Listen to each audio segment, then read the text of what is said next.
இன்றைக்கி பெரும்பாலான நகர பிரதேசங்களில் வந்து அதிகமாக வந்து போர்வெல்லை தான் யூஸ் பண்ணிருக்காங்க. ஏன்னா போர்வெல் வந்து எப்பவுமே வந்துட்டுருக்கும் அமுத சுரபின்ற அளவுக்கு நம்ம மக்கள் வந்து திங்க் பண்ணிருக்காங்க. அப்படி கிடையாது.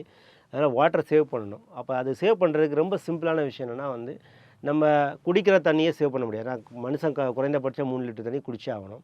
சமைக்கிற தண்ணியும் சேவ் பண்ண முடியாது. 10 லிட்டர் தண்ணி சமையலுக்கு யூஸ் பண்ணி ஆகணும்.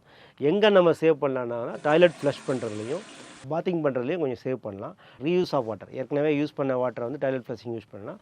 ஓரளவுக்கு தண்ணியை நம்ம சேவ் பண்ண முடியும். பாத்திங் வந்து ரீயூஸ் பண்ண வாட்டரை நம்ம வந்து பண்ண முடியாது. அதனால் அதுக்கு என்ன பண்ணலாம், அளவை கம்மி பண்ணிக்கலாம்.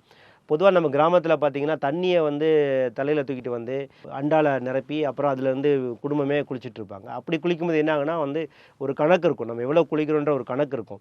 அதே மாதிரி நம்ம நடுத்தர மக்களும் பார்க்கும்போதுனா பக்கெட்டில் இருந்து தண்ணி எடுத்து குளிப்பாங்க. ஒரு பக்கெட் குளிச்சா 2 பக்கெட் குளிச்சான்னு நமக்கு கணக்கு இருக்கும்.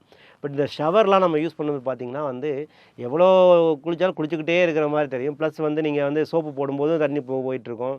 ப்ளஸ்ஸு சும்மா தோட்டிகிட்டு இருக்கும்போது தண்ணி போயிட்டுருக்கும். இந்த மாதிரி தண்ணி நிறைய வேஸ்ட் ஆகிட்டுருக்கும்.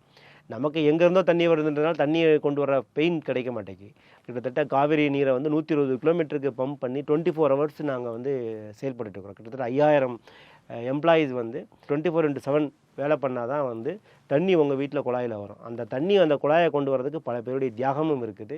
அதனால் அதை நீங்கள் சேவ் பண்ணுறதுக்காக வந்து ஷவரில் குளிக்கிறதுக்கு பதிலாக நீங்கள் பக்கெட்டை வச்சு குளிங்க. அது 2 விஷயம் நல்லது. ஒன்று தண்ணியும் கம்மியாக செலவாகும். இன்னொன்று வந்து உங்கள் உடம்புக்கும் ஒரு எக்ஸசைஸ் ஆகும். ஏன்னா குனிஞ்சு நீங்கள் தண்ணியை தூக்கும்போது கண்டிப்பாக வந்து உங்கள் பாடிக்கும் நல்லது. இதன் மூலம் நீங்கள் வந்து ஒரு வாட்டர் சேவியராக மாறினா அதை விட பெரிய விஷயம் என்ன இருக்குது?